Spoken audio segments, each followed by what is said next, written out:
Hey everyone, welcome to Searching for Success. I'm Carolina Gonzalez, and on this episode, I will be talking to Raymond Rodriguez-Torres. Ever heard of a foundation called Live Like Bella? Well, he is one of the three masterminds behind the foundation, which was created by their family after they tragically lost their daughter to her battle with cancer. Bella was such a light in this world. I was lucky to know her for a little snippet of time when I was in eighth grade, and she was actually in one of my brother's classes at the same school. So my family has had some involvement with theirs for a while now, or ever since they did become part of our church and our community. And I've always found them to be such beacons of light, not just for other families that were going through similar situations, but just for others to kind of see what turning your tragedy into hope and faith for other people can actually do. What was really interesting to me in our conversation is since Raymond's background is in pharmaceuticals, I raised the question on how he felt about Eastern medicine remedies because unfortunately it does really feel like the American healthcare system is more focused on putting band-aids on symptoms than they are of finding solutions to the problems. So we talk a little bit about that and dive into the different crazy things that he tried in efforts to help save his daughter. This is a fascinating episode that we taped back in June. Enjoy the episode.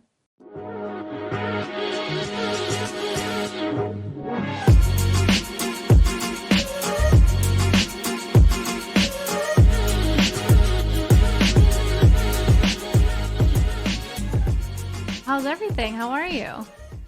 Thank God. Just getting ready to head out of town. It's been a busy time. We've had a lot of really good things going on with Live Like Bella this year, in the last 3 months actually, and more to come that are very exciting.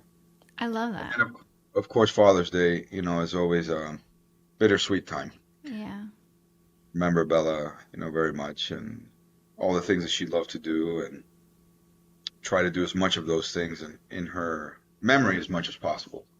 So summer is usually a busy time, and then leading into September being Childhood Cancer Awareness Month, we have our largest events of the year, our annual research symposium, and then Bella's Ball. And coincidentally, today, Governor DeSantis is in town and is doing a press conference at Nicholas regarding some groundbreaking legislation on additional funding for rare pediatric diseases. One of Wow. them being childhood cancer. So he called for Live Like Bella to stand next to him at the podium. Wow. So the CEO of Live Like Bella, Nicole, is there representing me there today. So busy time, good, exciting. That's amazing. Well, I guess we can just jump straight into it and talk a little bit about Live Like Bella, the foundation, how it got started, what it's all about. So Live Like Bella was founded in memory of my daughter Bella. When she was 4 years old in 2007, she suddenly became paralyzed without warning overnight. Up until that point in her life, she had just suffered developmental delays due to low oxygen when she was born. And so Bella's early childhood was challenging in that she was a developmentally delayed child, and particularly her ability to articulate and communicate and comprehend were the biggest challenges. And so, as a young couple, my wife and I found ourselves in a very challenging situation because we so desperately wanted a normal, typical child. And we knew at that time what it was like to be made fun of, and we knew what it was like to be marginalized and not invited to certain play dates with other families because Bella couldn't comprehend the rules of the game or couldn't speak well. I remember going out to dinner during those days, and sometimes because Bella would moan and not be able to articulate, have strangers come up to our table and tell us, "Your daughter's disturbing our meal. Wow. You need to learn how to be better parents." And so it was not an easy time. It was a cruel time for us and for her, but at the same time, we felt well equipped. Shauna is a special education teacher. I was an executive in the pharmaceutical industry, had excellent health insurance, thank God. And my best friend, who's my dad, is 98 years old now, but he is a pediatric cardiologist. And so who better than us to tackle some developmental delays and help our little girl close her, the developmental gaps that she had. But then in 2007, without warning, she became paralyzed overnight. She had complained of a bellyache a few days prior to that, but outside of that, um, nothing that would lead to what eventually became her becoming diagnosed with stage 4 alveolar rhabdomyosarcoma. So the main tumor was wrapped around her spine. She additionally had cancer in her jaw, her shoulder, her rib, her hip, her knee, her foot, her left hand, and her brain. And Bella's prognosis, a diagnosis, was that she would never walk again and had a few weeks to a few months to live. And we were able to confirm that diagnosis with and that prognosis with experts around the world by virtue of what I did for a living and my father was, and as the head of Miami Children's Hospital. And there is nothing that can prepare you for a parent to make the preparations for your 4-year-old to go to hospice. And yet, as grim as the situation was, the author of life had a different plan for Bella. And by miracle, Bella regained the ability to walk, run, and jump when I was never thought possible. She didn't live a few weeks or a few months. She battled valiantly for 6 years. And on the night that Bella took her last breath in my arms, LeBron James and Dwayne Wade of the Miami Heat wrote hashtag Live Like Bella on their shoes during the Eastern Conference Finals, and it went viral. I And remember. so much so that the week after that, President Obama came to Miami and met with Shauna and I. And it was in that moment that we recognized that with that extraordinary example of her life, a life that on the surface was so seemingly insignificant, a life of a child that had been made fun of and didn't fit in, was marginalized, and yet was so profound in such a way to start a movement to live like Bella, which for Bella meant only to serve others. There was beauty in that innocence. There was power in that innocence. Bella could never fully comprehend the nature and severity of her disease, so she was innocent. Mm-hmm. She was joyful, and she wasn't fearful of cancer. And so ultimately what Bella was concerned about was her friends who were the other children battling cancer. And so with the idea of serving them, we started the Live Like Bella Childhood Cancer Foundation. And today, although I am the chairman of the board, I am a volunteer, an unpaid volunteer, as well as my wife, Shauna, and our daughter, Raina. It's run by a remarkable team of professionals that assists families having children undergoing treatment in 37 countries around the world, across the United States. And we additionally pay for all of their ancillary expenses while they're undergoing treatment, whether it be medical copays, transportation, food, gas, groceries. Wow. We also pay for the headstones, burial, and funerals of any child that dies of cancer anywhere in the world. And in terms of research, which is the third thing that Live Like Bella does this year, we surpassed $37 million in research funding. So That's incredible. Bella is very much alive. Oh, 100%. I can see it. I can see her in everything that you do, the way that you live your lives, the way that your family and Raina have carried themselves throughout it all. And I'm sure it must not be easy. I mean, no one wants to go through what you went through, but you're a great example of turning lemons into lemonade. I think so. We had a good teacher. She was bald. She was 3'9", but she packed quite a punch. And her life, while I wish it would have been to 85 years of age, and certainly after me, her appointed time on earth was to the age of 10. And in that time, and even now, she has created an impact that I know that I will never be able to match. I believe that the next time I see that smile will be in heaven, and she will be well pleased with what we did to try to help her friends who were the other children battling cancer. I think that's the greatest gift that you can give her. And even if maybe she's smiling up from above, but I mean, I would be incredibly proud to know that you're carrying on the legacy that she didn't even know that she was leaving behind. I think that's so beautiful. And I think to that point, right, she didn't even know. Yeah. Right, so there's a photograph I'll send you, and hopefully you can put up on the podcast, which is my favorite all-time picture of Bella, and she's dressed as a clown. And because of her developmental delays, she was very innocent. So she genuinely thought she was a clown. And so she would work with the clown care unit at the hospital. And in this picture, Bella is actually taking chemotherapy herself. And when you go to a pediatric cancer center, they usually hit the children with high-dose chemo at night. The reason why they do that is because they hope that they will sleep through the majority of their side effects. And so when you walk up and down the hallway at night, what you hear is horrible retching and vomiting. from nausea from the chemotherapy. And Bella had just started to come out of paralysis so she could move her legs. And I had made this contraption, because it was a contraption, but it was a walker for her to be able to scoot herself with her legs. And on the slick floors of the hospital, it worked with these wheels that I had attached to it. And so they dressed her up as a clown, and her job was to go visit the other children in the other rooms at night. And she asked for something very unusual. She asked for pockets, very large pockets, to be sewn into her scrubs, her clown scrubs. And nobody taught her this. But the reason why she asked for that was because she would fill them with lollipops. Oh. She would visit her friends and give them lollipops so that they had something sweet in their mouth after they had had that horrible vomiting.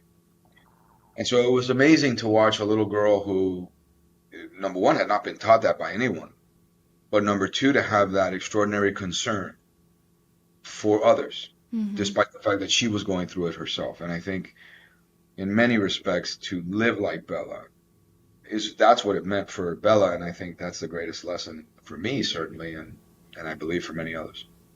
I feel like, and I don't know if I'm saying this right, but didn't Pope Francis just announce like the newest, it's not, what's the word? It's not disciple, but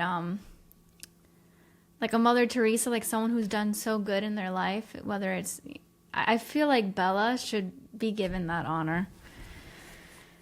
Well, that's interesting. The cause for Bella's beatification started in California after she passed away.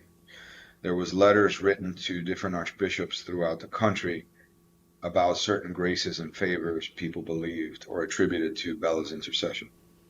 I read one of the letters, which had been written to the Archbishop of Orlando shortly after her passing, of a woman that claimed that she had terrible rheumatoid arthritis, had been bedridden for years. She claims that through Bella's intercession, she was able to walk again. Now, interestingly, I did have a conversation with Monsignor Navarro, which I know you know well, and was very close to Bella. Um, and really, this is not something that we have anything to do with. It's ultimately God's will, and whatever people bring forward, right? And the disposition of different bishops to move her towards canonization, right? Towards Mm-hmm. sainthood. Um, I think that that's God's decision, but I do know that I asked Bella, I talk to her every day, multiple times, and I don't have there's no shortage of examples that I can give in my personal life where I know that was Bella. We say that all the time at Live Like Bella. None of us are this good. When we see something happen that's just extraordinary, say, that's Bella. So, on the day of her funeral, I said something that I believe was very true then, as is at this very moment. And that is, when you read in the obituaries that Bella Rodriguez-Torres died, don't believe it, because she's more alive than she's been in her entire existence. And the proof of that has been in what's happened since. Wow. Live Like Bella started in our garage, and really was a labor of love, about a story of a little girl who was paralyzed and diagnosed with stage 4 cancer, and in many ways a very sad story, and yet it became an inspiration for the world. And today, Live Like Bella is not just a hashtag, not just a sad story.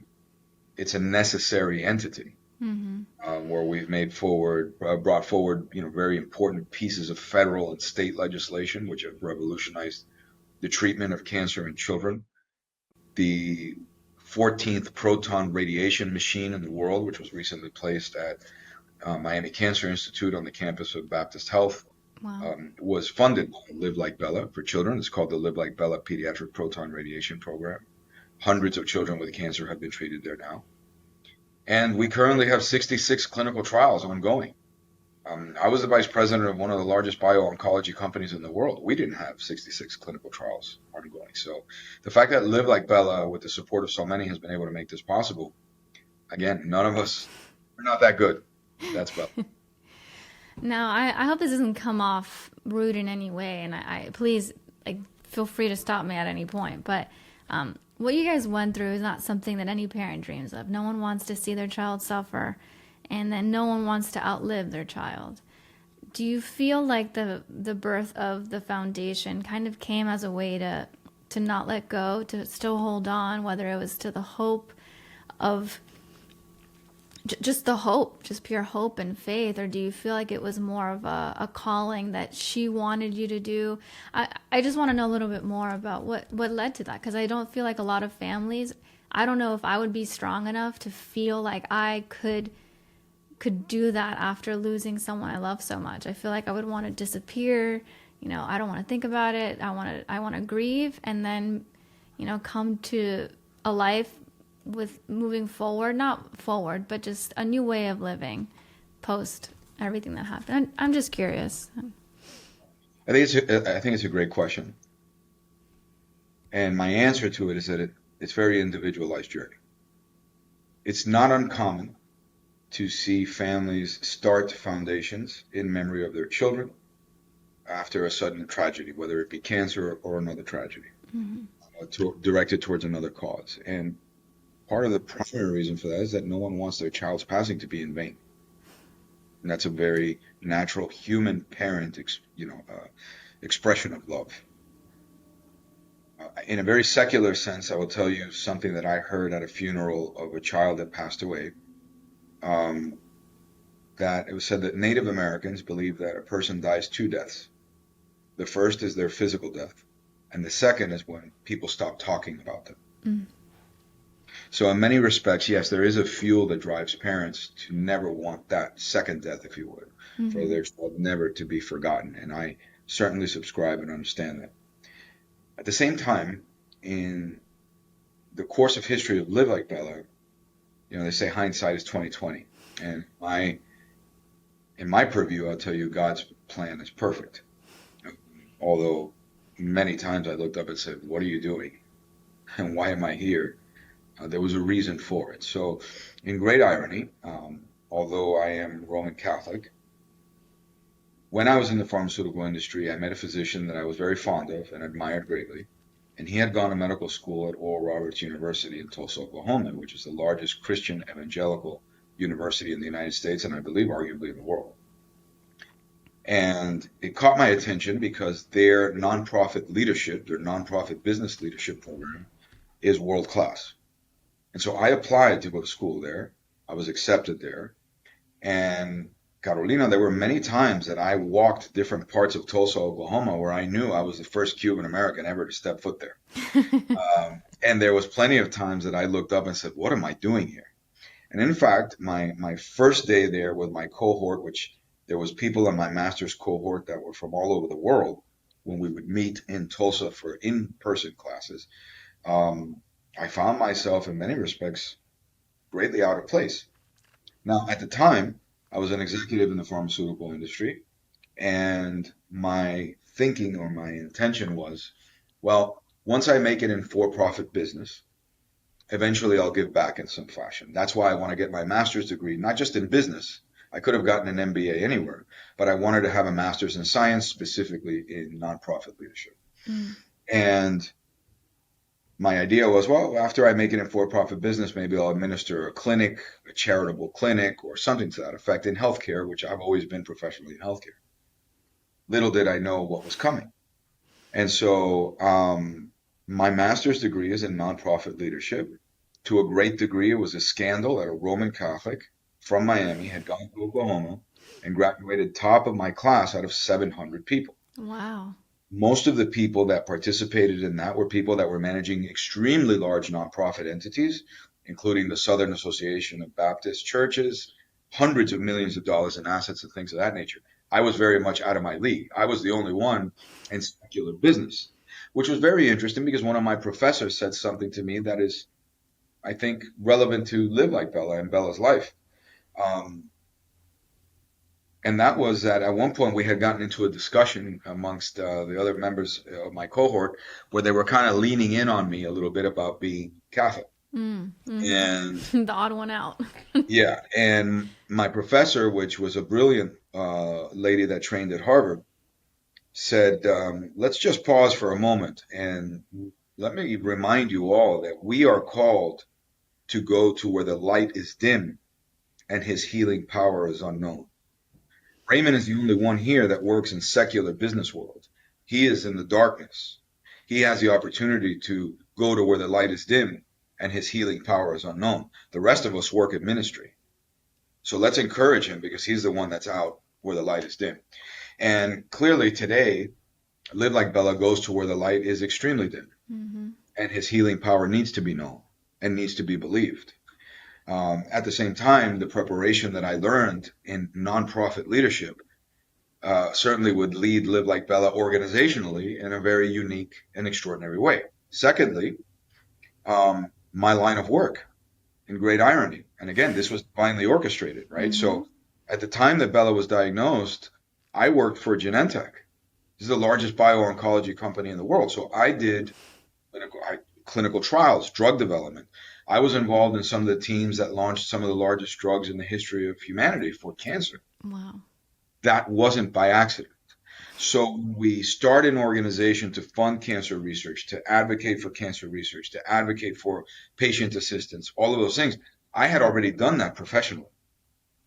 And in addition to that, my master's degree was in organizational leadership of nonprofit entities.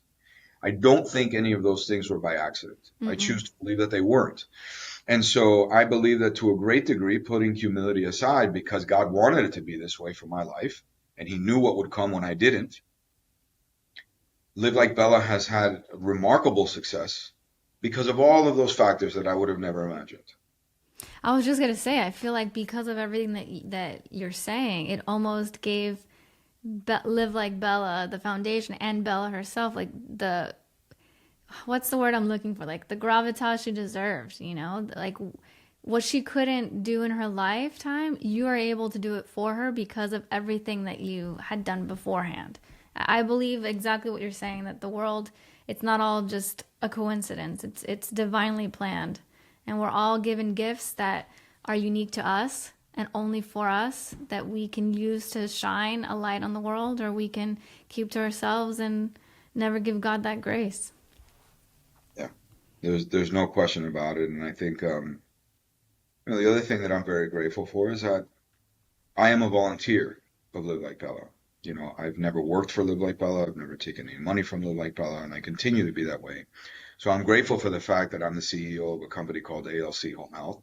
I am a donor to Live Like Bella. I donate to Live Like Bella every month automatically. I pay to go to Bella's ball every year myself. I sponsor all my employees to go.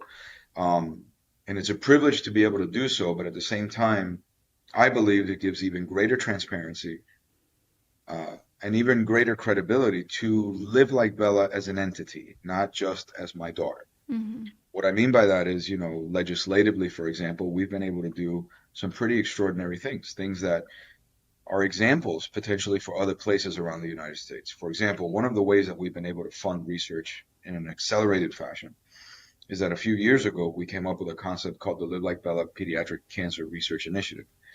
And that is a fund within the state of Florida where we wanted to fund pediatric cancer research using government funding, but we didn't want to add an additional taxpayer burden. We didn't want to add taxes on anyone. So we decided, working with some great legislators and the governor of Florida and so forth, to say, you know what, why don't we take some of the revenue generated from the cigarette taxes in the state of Florida and put that into a fund called the Live Like Bella Research Initiative.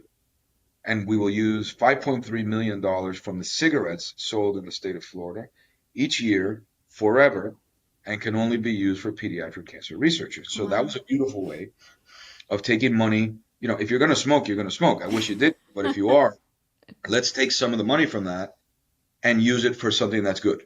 Mm-hmm. And in fact, it's been a game changer that any state, I don't know of any other state that has a similar program. One of the challenges for Live Like Bella right now is that we're trying to replicate this in other states. They don't have to name it after Bella. They could do as they please. But it's one way to really move the needle rather quickly without necessarily impacting taxpayers and really making a difference in childhood cancer research. This year now, I want to start going after vaping taxes because vaping is starting to surpass cigarettes. Oh, yeah. So again, we can do well with that.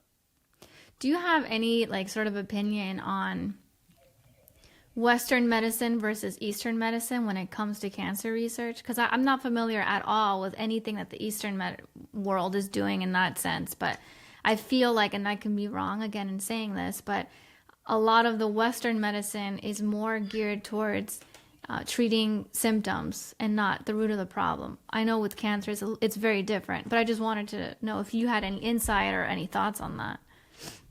So I think they're complementary, right? Mm-hmm. When you work in the space that I did, and then you experience what I did as a parent, um, you have a couple things that happen automatically. The first thing you hear is they, implying the evil pharmaceutical empire, has the cure to cancer, but they won't release it, right? So that's a conspiracy theory, and the truth is that more people live off of cancer treatment than die from it. That is true. However, when they say they have the cure for cancer and they don't want to release it, I was they. My daughter still died of cancer. Steve Jobs died of cancer.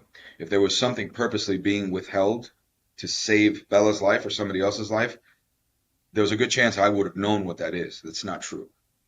There are certain things and certain treatments that are in a drawer somewhere that need to be pulled out. But the only way that the industry, the pharmaceutical industry, can survive is in something called life cycle management, meaning that once you have a drug that's about to go generic, you have to have something out of a drawer to pull out to continue the operation of your company. That's how companies like Pfizer have been around for over 100 years, et cetera. In other words, the timing of it can be delayed depending on when another drug goes generic. But that something is purposely, knowingly being withheld, absolutely not.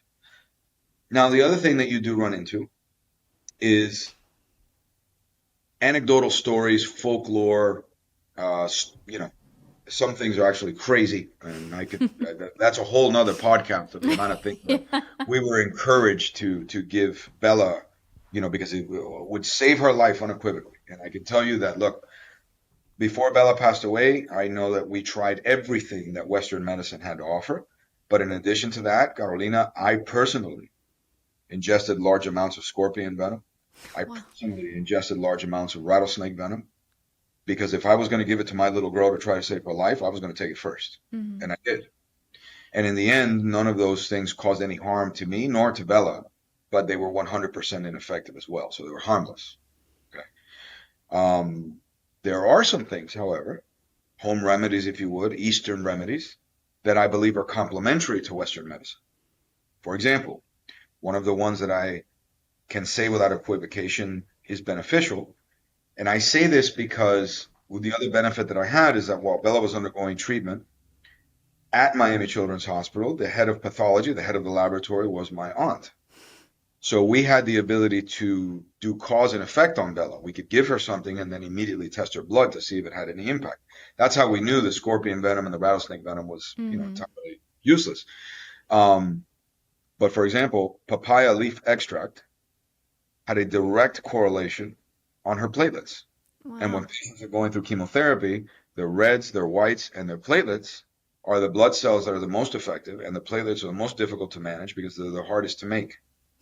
And so when we would give her papaya leaf extract, unequivocally, they would accelerate and build up much faster. And I recommend that to people. And the second thing is something called astragalus root. And this story will illustrate, I think, the disconnect between Eastern and Western medicine the best.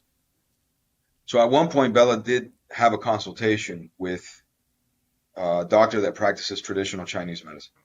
He's here in Miami. Um, Turns out that he is an oncologist trained at MD Anderson in Western medicine, Wow. but happens to be Chinese. There's nothing more. But people talk about this man as if he walks on water, that he does magic. None of these things are true, but people believe that, he Mm-hmm. uses some sort of mystic. Anyhow, I had an appointment with this man about Bella's case. And in essence, everything he recommended was the same as was being recommended in the United States, with one addition, and that's something called astragalus root. And astragalus root is something that in China, interestingly, they do not give patients chemotherapy without first pre-medicating them with astragalus root. Astragalus root is an organic substance that's sold at Whole Foods and different places, and it boosts or claims to boost the white blood cell system or the immune system. And again, because that is so severely affected by chemotherapy, Mm-hmm. most cancer patients don't die of cancer, they die of infection. They die of infection because the chemotherapy makes them immunocompromised, and then Yeah. once they get infection, they can't recover. Mhm. Well, interestingly enough, this Chinese doctor told me that in China, they do not give patients chemotherapy without giving them astragalus root. Wow. When I learned this, I asked Bella's primary oncologist, "Have you heard of astragalus root?" And he says, "I take it every day." And really? Why? And he goes, "Well, to keep, to help keep myself from getting sick while working in a hospital." And I said, "So why don't you recommend that to your patients?" And it was just kind of very innocent. I never thought about it before. Astragalus root worked, and again, cause and effect with my aunt being able to test and run Bella's blood.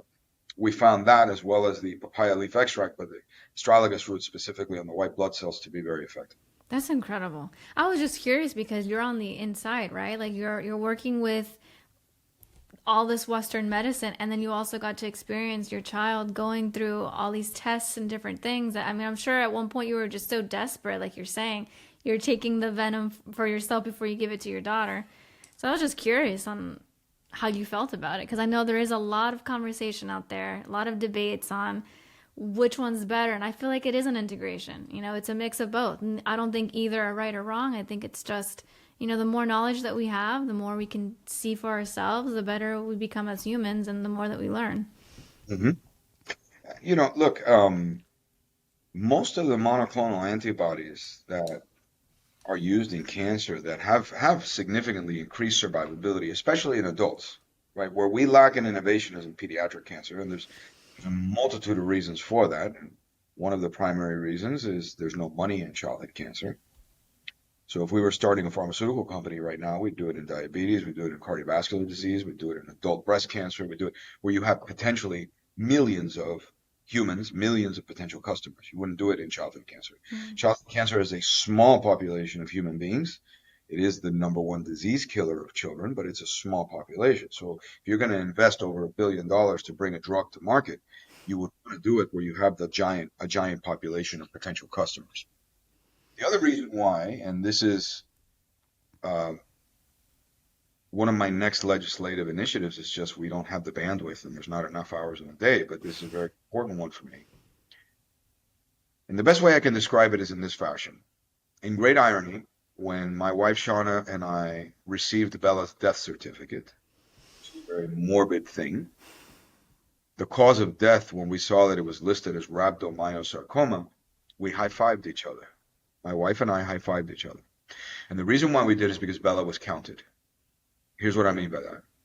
In the majority of children that die of cancer, when you read their death certificates, the cause of death is listed as natural causes, kidney failure, sepsis, a variety of other ailments, Why? which are accurate, but what caused the kidney failure? Cancer. Mm-hmm. What caused the sepsis? Infection due to cancer, right? And so here's the significance of that. What is the worst consequence of childhood cancer? Death by Mm-hmm. childhood cancer. And so if you're the national government and or the federal government, the National Cancer Institute, you see that they allocate less than 4% of their national budget to pediatric cancer. You say, my God, it would be so obvious that you should do more than that. The problem is that statistically, it's not yet been justified. So think about this for a moment. In any aspect of life, you cannot begin to address a problem unless you understand the size and scope of the problem.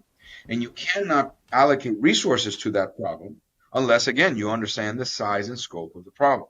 Well, if children are being classified as dying of something else, then we're not truly capturing the number of children that are dying of cancer. And therefore, from a budget standpoint, it's difficult to justify that an increase in that budget. Mm-hmm. Okay. So believe it or not, about 4 or 5 years ago, I was attending the second days of my meetings at the White House, in the Eisenhower building. We were not on a tour. We were specifically summoned to the White House about some legislation that we had forward. And Carolina was one of the highlights of my life to be a consultant to the presidency on childhood cancer for the United States.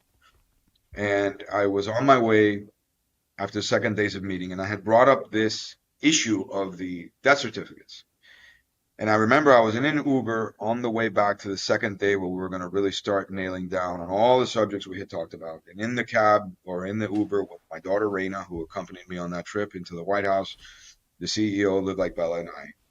And I was thinking to myself, how am I going to illustrate to these folks, which were the health and policy folks under Donald Trump, how am I going to illustrate the point of what I'm saying? And it occurred to me, and I immediately called while I was in the car on the way to 1600 Pennsylvania Avenue, called six parents. And I called them and I said, listen, I hate to ask you for this, but I know that I can. I need you to take a picture of your child's death certificate and send it to me right now. What do you need it for? I said, I will reveal that to you later, but I need innocently to just send me a picture. When I arrived at the White House, I presented all six of the death certificates. Five of them were listed as some other cause of death. And so it illustrated my point perfectly. Mm-hmm. The challenge with that specific initiative is that unfortunately, medical examiners are all regulated by state government, wherever state they're in. It's not a federal issue. So there was no way from Washington to wave a magic wand and resolve that particular problem. We really literally have to go to all 50 states and address the issue with the medical examiners. And so, these are just some of the things that I have in mind for the future of what we need to accomplish to change the dynamics around pediatric cancer. Incrementally, I think we've made very, very big steps. And certainly, I think God continues to guide us as well as Bella from heaven on where we need to go, where we need to be, and try to help as many people as we can. Raymond, I think if anyone can do it, it's you and the Live Like Bella team. I think I wasn't even familiar with how much you guys have done so far. Like, you're blowing my mind right now with how much you've done. This is incredible. And I think you need to keep going no matter how tough it gets, because I'm sure it's not a walk in the park. I mean, I know you're a professional and you have all this experience and knowledge, but what you're doing is incredible. Well, I think, I spoke to a dad um, whose child passed away recently. They were being treated in Tampa. Very brilliant man, a lot of experience, obviously, in legislation, far more than me. And he called me because he wants to get involved now. His daughter passed away. He wants to do something. He wants to do something in her memory, and he wants to make a difference. And he said to me something that really resonated with me, and that was, while my daughter was undergoing treatment, I couldn't be a lawyer. I couldn't use my professional skills. I had to be a daddy. Mm-hmm. I had to change diapers. I had to wipe up blood. I had to do that as a caregiver. And while I was doing that, I was hoping that someone out there was doing something about this. Sadly, after she passed, that I got to look up from the horizon, I realized that very little has been done. And so that really resonated with me because I know what he means by being a caregiver. But at the same time, I also know that we are indeed pushing the envelope, that we are making a difference. And I won't stop. I believe that very soon we will see that childhood cancer becomes a chronic treatable disease, very similar to HIV and AIDS, where children today are born with HIV, but it never develops into AIDS because we're able to treat them and keep them alive. And in many ways, Carolina, in terms of the industry, that's the conversation that I'm having, Mm-hmm. right? So back to the conspiracy theorists, right? When you talk about curing something to a pharmaceutical manufacturer, you're speaking something that doesn't necessarily go with their aligned goals. Mm-hmm. Okay. Um, and so I have had to speak to the industry, of which thankfully it's where I came from. So I have very good audience. I have very good access to all the major companies around the world. Um, and I say to them, look, I don't, what I say goes against what I feel is Bella's daddy, but it resonates. And that is, I don't want you to cure this. I want you to make it a chronic treatable disease. And I want you to consider the following. When an adult dies of cancer, the average loss in years is roughly 20. When a child dies of cancer, the average loss in years is above 67. Let's find a way to keep the children alive, and you have a customer taking your product for almost 70 years. That will make a lot more money. Mm-hmm. And so it's a cruel way to look at it, but at the same time, I have to speak the language that's necessary depending on the It's audience. realistic. Yeah, exactly what you're saying. You got to preach to the choir. If not, nothing's going to be done. There's not going to be any progress. So I hear what you're saying. And I'm sorry that it has to even be that way, but unfortunately, that's the world we live in. It's okay. I'm often asked by, Live Like Bella has been used in many respects as, Live Like Bella is a commercial entity. And I don't own Live Like Bella. Bella was my daughter, but Live Like Bella is its own commercial entity. And I recognize that folks work with Live Like Bella for reasons of promotion, or goodwill, or what have you. Um, my only request is this: help me save their life. Yeah. That's it. Well, I know that this is probably not something that you dreamed about doing your entire life. So I kind of want to know a little bit more about Raymond 15, 20 years ago. What was success? What were you hungry for? Were you with Shauna at that point? Or I wanted a little bit about the backstory to see how you got to where you are today. Well, I'll take you all the way back. I'm the baby of my family. Mm. And as the baby of my family, I tend to plan my life many years in advance. So I knew for certain the year that I would have children, and I did. Wow. I knew for certain the year that I would get married, and I did. And I knew without equivocation the woman that I would fall in love with and marry would be Cuban, Catholic, submissive, and a great cook. And that's the first time I learned that God has a sense of humor because the woman I fell in love with was an American Jewish woman who's tough as nails and cannot make a bowl of cereal without instructions. And yet, Shauna has been an enormous blessing in my life and in the life of many. But we are actually celebrating this year our 25th year wedding anniversary. Wow, congratulations. Thank you. And I guess, 15 years ago, I was an executive in the pharmaceutical industry. I was very ambitiously climbing the ladder to the level of vice president that I had. The last post I had in pharma, um, I believe I was the first Hispanic vice president ever of a publicly traded company that had reached Wow. the level. So I was continuing to aspire. I think that up until Bella's passing, ultimately I would have likely become the CEO of a publicly traded pharmaceutical company. That was my career path. But I traveled a lot, and that was challenging.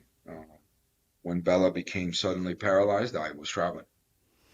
I called Wow. home to learn the news that she had become paralyzed. And so things changed for me professionally, which interestingly, I learned that after the fact and after I made the mistake, if you would, that when you have a child pass, you should not make major life decisions. One of them being you should not change careers. And yet I did exactly that. And the reason why I did that was before Bella passed away, I took a month off to get us ready for hospice and that process. After Bella passed away, I took another month off to get our family back on track, if such a thing would exist. And then when I went back to work, I was on a plane for 5 weeks straight. Wow. And I just realized it was incredibly taxing on me. And I had an office in St. Louis, Missouri. I lived in Miami, but I had to commute to St. Louis. And I remember looking out my window and seeing this giant snow mound and saying, you know what, I've done this for the better part of 20 years, primarily to help keep my health insurance so that Bella could fight cancer. Mm-hmm. And now that obligation has been relieved of me. I can't do this anymore. And so at the same time, that's when Live Like Bella was starting. And Mm-hmm. so Live Like Bella, you know, certainly is my passion. And I will never stop working as a volunteer for free for Live Like Bella, no matter what's going on in my professional life. And so I had the great opportunity by one of the people that helped us start Live Like Bella as a volunteer. Her name is Maylene Fernandez. And at the time, we were selling T-shirts and uh, all that we could to fundraise for Live Like Bella. She was helping as a volunteer, and she happened to be the vice president and administrator of a company called ALC Home Health. And after about 2 or 3 months of really, really hitting Live Like Bella hard with a lot of wonderful volunteers, Shauna and I decided we wanted to thank everybody for all they had been doing, literally working day and night. I'll never forget in one of the last conversations that I had with President Joe Biden when he was then vice president. I've spoken to him about 13 times on the phone prior to Bella's passing and afterward. He told me, you can't let the momentum die. Mm-hmm. When we were on the news every day for 3 weeks straight and all of the things that happened. Don't let the momentum die. And he was right. And so we did it. But we wanted to thank everybody for what they had done. And so I had, I don't know, about 2 million Marriott points still in my Marriott account from all the travel that I did. And so Shauna and I invited all of the volunteers that had helped put Live Like Bella together for a weekend in Marco Island. And Wow. we covered all of their hotel rooms and everything just as a gift from us, from Raymond and Shauna. And on that trip, Maylene said to me, yeah, I was, lamenting like I got to get on a plane again and, this and that. She's like, listen, why don't you think about joining the company where I'm at? We could use somebody with your experience and what have you. And incredibly, that was 10 years ago. And I exited the pharmaceutical industry. And, obviously I went from managing hundreds of people around the country and hundreds of millions of dollars to, a company that's a mid-market company with 50 employees. Uh, so very different, scenario. And I am the co-owner of this company. And that in itself is a unique adventure to be the CEO and owner of something that is yours versus being an employee. Mm-hmm. But it has allowed me the freedom of I only get on a plane now if it has to do for Live Like Bella. Mm-hmm. And that's something I enjoy doing. It's not by obligation of work. And so it also allows me to be home and be with my younger daughter, Raina, who after Bella's passing developed a very strong passion for soccer and eventually got an NCAA scholarship to play soccer. And we got to travel the country creating new memories, joyful memories surrounding Reina and playing soccer and other things. So it's been quite a journey professionally, as well as personally. And I try now to manage to the best of my abilities, being the CEO of ALC, the chairman of Live Like Bella, dad, husband, son. I'm the primary caregiver for my dad, who's 98, and my best friend. Wow. Wow. So Well, what was your take or stance on therapy? Were you guys going through that during Bella's diagnosis and treatment? Because I mean, I'm sure there was a whole bunch of identity crisis of what's next, what's coming, how do we deal with things. But I also know that there's a generation, my parents' generation, that therapy wasn't the norm. So just wanted, was that something you guys were open to? Or I know specifically with my dad, it's more faith based, right? So he didn't think therapy was a thing. Whereas I think now our generation is changing the way you look at it. Like the same way that you would go to the dentist if your tooth hurts, you go to a therapist if you feel like something's off, and it doesn't have to be a lifelong thing. So where did you stand on that? Were you guys doing that, exploring that individually? Because I'm sure all three of you were in completely different mindsets during all of that. very much so. So collectively, we recognized that what we were living and experiencing was abnormal. Mm-hmm. Um, you can't really relate to people or normalize in any way burying your own child. It is the worst human experience imaginable. And then leading up to it, I'll never forget speaking to a therapist shortly after Bella's passing, who told me something that really resonated with me. One was the only way out of the pain is through the pain. And secondly, since Bella was diagnosed, the grieving process for you all began, Mm-hmm. which in many ways was gratifying to me because we have been accused of not taking the appropriate time to grieve. There's no rule book though. That's That's my response, right? So that's precisely my response. And of course, we jumped from fighting cancer to now, starting Live Like Bella, and that we didn't take the appropriate time to grieve. And my answer to that is, well, what does that look like?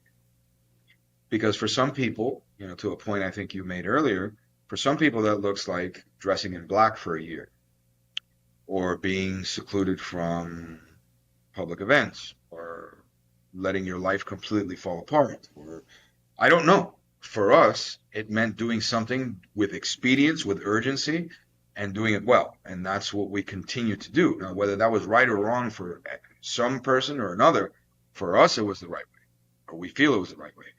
And so to answer your question directly, yes, we were in therapy going through Bella's treatment, both family therapy, individual therapy, couples therapy. Nothing will strain your relationship more than Yeah. when you have a child in a scenario like this. And in fact, I will never forget, immediately after we were told that Bella would never walk again and that she was going to die in a matter of weeks to months, the next person to walk in was a social worker that told us that 85% of marriages divorce when a child is diagnosed with cancer, and that we would be well served to immediately begin therapy at that moment. My response to that was, this is not the time. I mean, this is not the time to split up here. If there's ever a time to be together and fight this as united. Sadly, though, the statistic is accurate. Mm-hmm. You become friends with the company you keep, and the majority of the company that we kept for the 6 years that Bella was sick was other cancer families. And interestingly, what I found is that it was very accurate. And in the majority of cases, dad would disappear from the picture. We do not mean, and men, we do not do well when we are in a position of absolute impotence. Yeah. I believe that, as a daddy, my role is to protect, provide, and resolve for my family. And when you find yourself in a situation where you cannot affect any of those factors, it's very, very challenging. And so when you read a lot of children's Facebook pages or whatever they may have, you usually read mommy and daddy took me to this, mommy and daddy took me to this, and then at some point dad disappears. And the problem is that whatever caused dad to exit that relationship later, in the 80 to 90% of the chances the child dies, it becomes a life of eternal regret. And so I talk to a lot of dads as much as I can, um, personally, and encourage them to work on their relationship with their wives, because there will be times where you have to surrender and let them lead because you're not in a position to do it. There have to be times where you have to seek out professional guidance and help because the steam has to come out of the chimney and not out of the brickwork. And you're about to be thrown into something that's going to test every fiber of your being, from your sanity to your family to your marriage to your finances, everything. And so it is in that normal scenario that if you don't take a moment of pause and say, I've been thrusted into something that I am incapable, or it's unadvisable that I go through this without some mental health counseling, Mm-hmm. you're at a disadvantage versus understanding what you are, going through. Yeah, I mean, I do applaud you and your family for the way that you handled things, but I do think that it also, Raina deserves some honor as well for everything that she went through, and it's not easy being the little sister in the shadows. Not that she is, but the majority of the time is being, all the attention's going to Bella. We need to make sure she's okay. What can we do for her? She's the Mm-hmm. sick child. So, I mean, I don't know her as well as I had known Bella, but she just seems like this rock star of a human being that, like, she should lead her own organization of how inspiring she is. And I'm sure she's done so much help for other families as well, just being able to be that perspective in a family. Like, when your sibling is sick, how did she cope with it? I mean, she could be a next guest on this podcast. I think so. I think I may have mentioned to you. I'm not sure if I sent it to you. There is a documentary that was filmed about Bella's life. Oh no, I don't think I've seen it or heard that.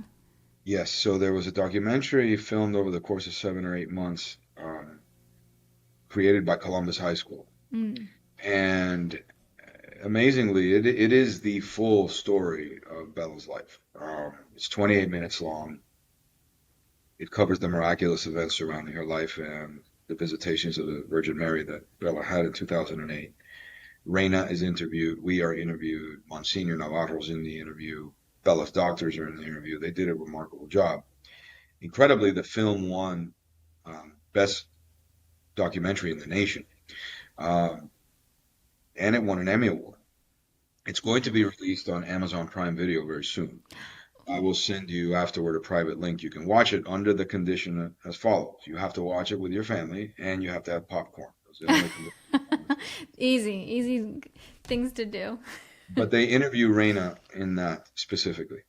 And Reina has played a very significant role in what we've been able to accomplish with Live Like Bella. She knows what siblings go through.